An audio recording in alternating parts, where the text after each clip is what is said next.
Hello，大家好，我是记者 Ken，我是记者 DS，欢迎来到我们的逆频道。对，这次我们要说什么呢？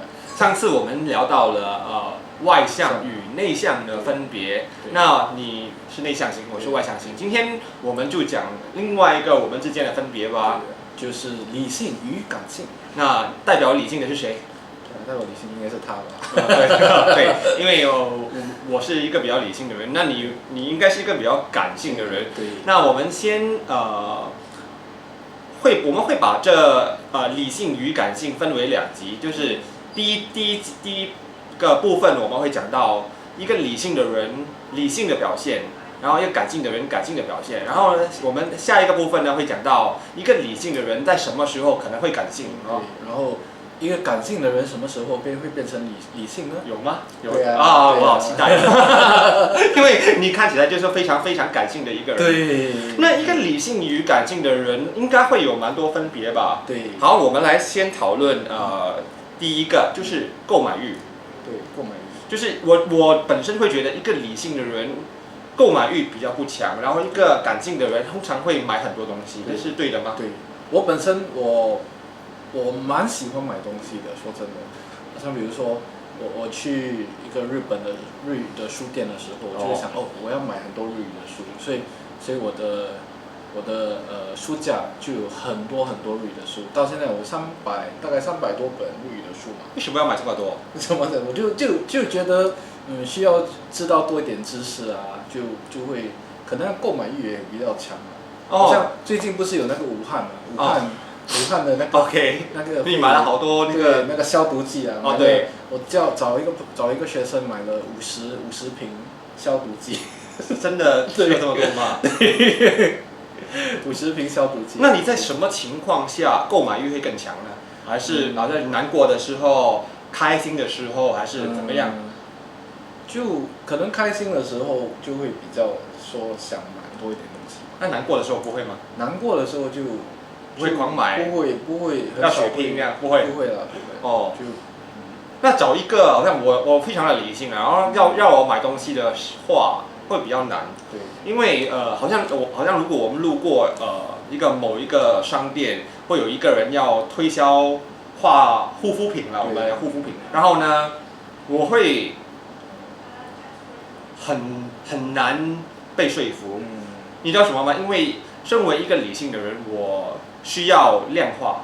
量化就是讲，我花了200块钱买这一套，然后呢，我有什么回报？这个回报值200块钱吗？比如你说我会多一些朋友，然后我讲多了一些肤浅的朋友，我不需要；多了一些赞美，我不需要。然后他就讲那我根本就不需要买这一套护肤品，这样就是比较难让我想去买一些东西，除非真的需要，而且那个回报是有的。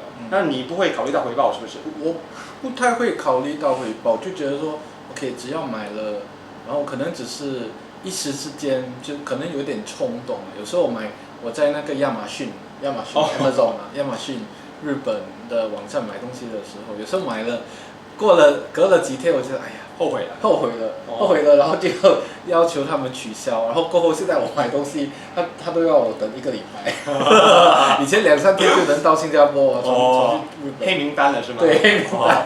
那如果你不介意的话，我们来看一下，一天如果我们讲那些因为冲动而买的一些东西，你一周里面会花多少钱呢？新币？一周可能50到100吧。都是什么样的东西？都是电器会比较多，电器，然后吃的东西就会买的比较多。所以现在比较胖嘛。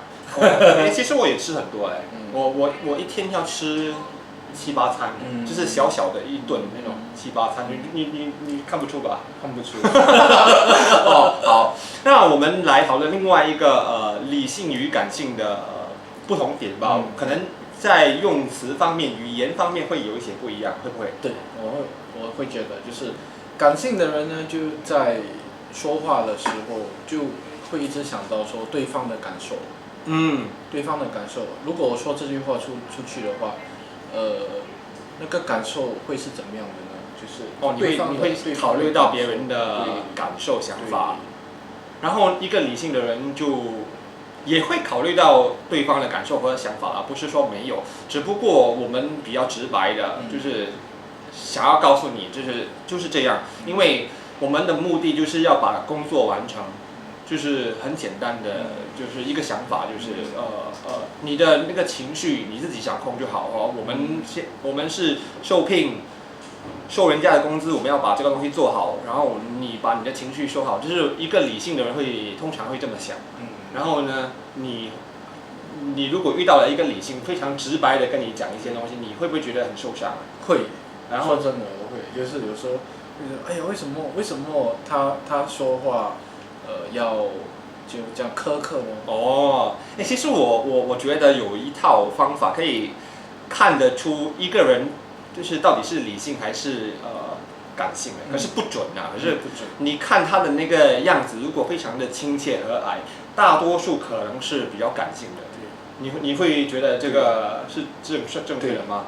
然后我研究了，我看了很多部长，然后我问新加坡部长，然后我觉得已经可以看得出哪一个是比较理性，哪一个是比较感性的。你有这个想法吗？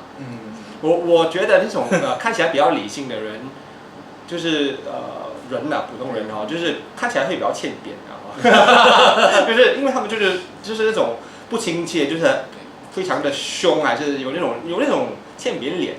所以如果你这套来看的话，你就很容易的就知道我们的哪一个部长会比较理性或比较感性，就是看他们的脸到底欠不欠扁。好，没关系，我们现在谈的另外一点就是身为一个感性的人，你会有选择性障碍吗？